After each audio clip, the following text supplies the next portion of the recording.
우리에게 주시는 말씀 마태복음 10장 34절로 42절 말씀입니다. 내가 세상에 화평을 주러 온 줄로 생각하지 말라. 화평이 아니요 검을 주러 왔노라. 내가 온 것은 사람이 그 아버지와 딸이 어머니와 며느리가 시어머니와 불화하게 하려 함이니 사람의 원수가 자기 집안 식구리라.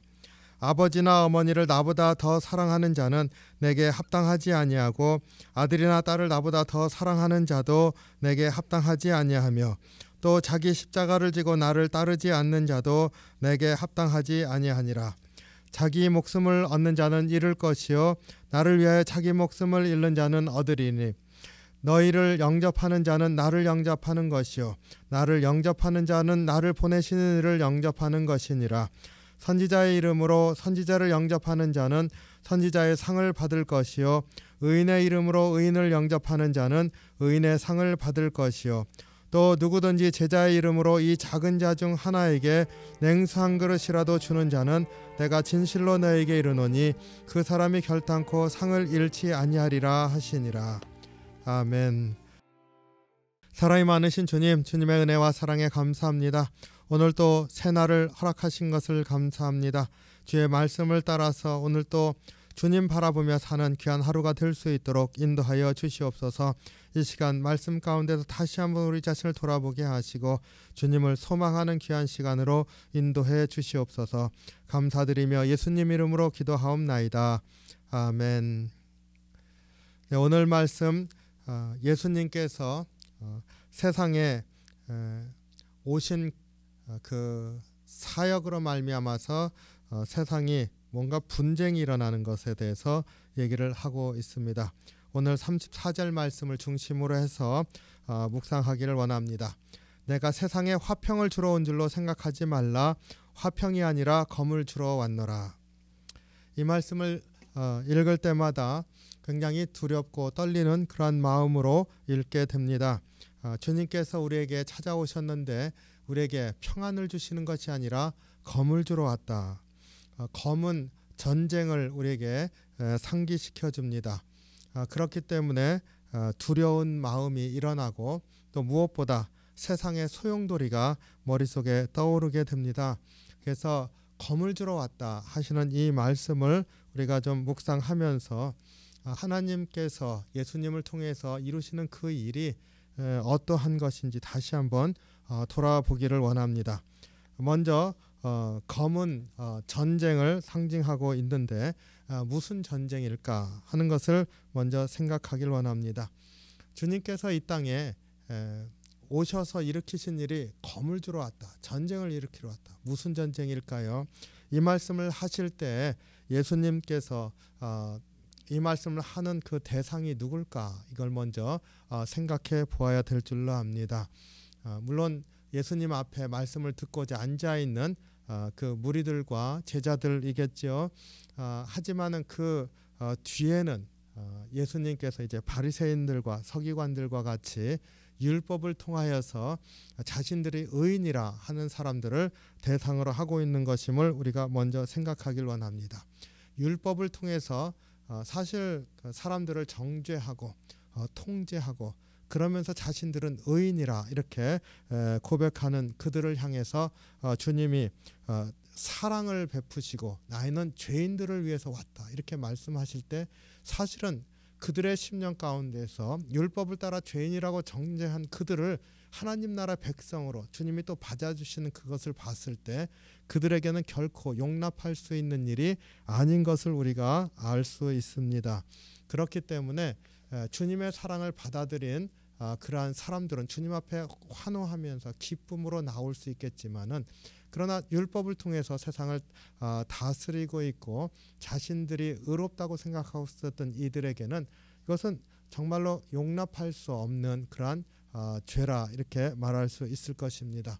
하지만 주의 사역은 계속해서 일어나지 않습니까? 그랬을 때 그들은 맞설 테고 참으로 세상을 이제 흔드는 그러한 일들이 일어날 수밖에 없을 것입니다. 그러니까 전쟁을 의미하는 검을 주러 왔다 이렇게 얘기를 했을 때 사실은 세상이 율법으로 말미암아 경직되어져 있고 참 소망이 죽어버린 그러한 곳에 주님이 소망을 주는데 그것을 통해서 여전히 유지하기를 원하는 그들에게는 일종의 전쟁이 일어날 수밖에 없을 것입니다. 억압하려고 하지만은 그러나 그러한 억압에 굴하지 않고 주의 사랑을 증거하는 삶을 살아야 된다. 바로 이러한 말씀 하시는 것인 줄로 믿습니다. 주님께서 우리에게 이루어 주신 것 다시 한번 기억하기를 원합니다. 주님의 십자가의 죽으심과 부활하심으로 주님의 그 생명과 그리고 사랑을 우리에게 주셨습니다. 그리고 이것이 진정한 소망인 줄로 압니다. 이 사랑을 이루는 것이 전쟁이다. 어찌 보면 맞지 않습니까? 주님의 사랑을 이루어가는 삶이 어쩌면 전쟁이다. 참 딱 맞는 것 같습니다. 예수님께서 사랑을 실천하면서 사는 것이 얼마나 어려울지를 예견하시는 그러한 말씀인 줄로 압니다. 36절에 보니까 사람의 원수가 자기 집안 식구니라 이렇게 말씀하셨습니다. 그러니까 주님을 따르는 그것으로 말미암아 그 가정 안에서도 갈등이 있을 수 있는 상황을 주님께서 미리 말씀하고 계십니다. 우리의 삶 가운데서 내가 누군가를 사랑하고 섬겨야 되겠다 이렇게 생각할 때 내 자신이 얼마나 감당할 수 있을까 이런 거 많이 생각해 보셨을 줄로 압니다. 그랬을 때 어려운 일이지만 한 번은 할 수 있는데 혹은 두 번은 할 수 있는데 이러한 정도는 우리가 좀 쉽게 생각할 수 있는데요. 이것을 계속하라고 하면은 우리의 심령 가운데도 이거 쉽지 않은데 하는 생각이 저절로 들 겁니다. 그렇게 되었을 때 주님이 우리의 그러한 쉽지 않은데요, 하기 어려운데요, 하기 싫은데요 이런 마음에 대해서 우리로 싸우게 하시는 것이겠죠. 그러니까 주님께서 검을 주러 왔다 이렇게 하시는 그 말씀, 우리 가정 안에서도 분쟁이 있을 수 있다 이 말씀 우리가 새겨 들으면서 사실은 내 자신 안에서도 분쟁이 있을 수 있구나 우리가 인정할 수밖에 없습니다. 그렇기 때문에 주님의 이 말씀을 다시 한번 우리가 묵상하면서 내 자신이 주님이 주의 사랑의 길을 가신다고 그리고 우리에게 그 길을 따라오라고 말씀하실 때 우리의 이러한 그 저항하는 그러한 마음이요, 어려워서 힘들어서 그냥 놓고자 하는 그러한 마음, 그것에 대해서 주님이 하시는 말씀, 우리에게 검을 주려고 오셨다, 검을 주려고 오셨다, 그런 마음을 이겨내라 이렇게 말씀하시는 것인 줄로 압니다. 그래서 우리가 검을 가졌다고 하는 이 말씀으로 묵상하기를 원하는 건 내 안에 주님의 그 사랑이 약해지는 부분이 무엇인가, 내가 주님을 따라서 그런 사랑하는 그런 마음을 갖고 참 소망을 나누기를 원한다고 생각할 때 그것에 걸림돌이 되는 게 무엇인가, 주님은 검을 주러 오신 것이지 이렇게 좀 생각하시면서 바로 그러한 부분을 좀 돌아보기를 원합니다.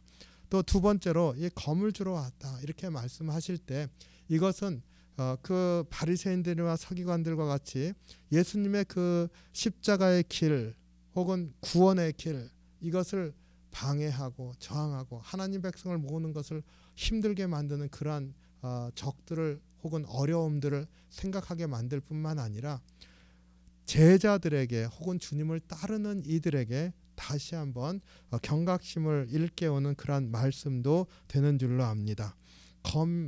제자들이 가지고 있는 것, 사랑의 삶을 끝까지 살도록 부르시는 거 아닙니까? 그러니까 아무리 힘들어도 끝까지 주님이 우리에게 보여주신 그 사랑을 붙들고 살아가라 이렇게 말씀하시는 말인 줄로 압니다. 예수님께서도 내가 세상에 화평을 주러 왔는 줄로 아느냐, 검을 주러 왔다 이렇게 말씀하셨을 때 검을 주시는 그 일을 끝까지 하시겠다는 거잖아요.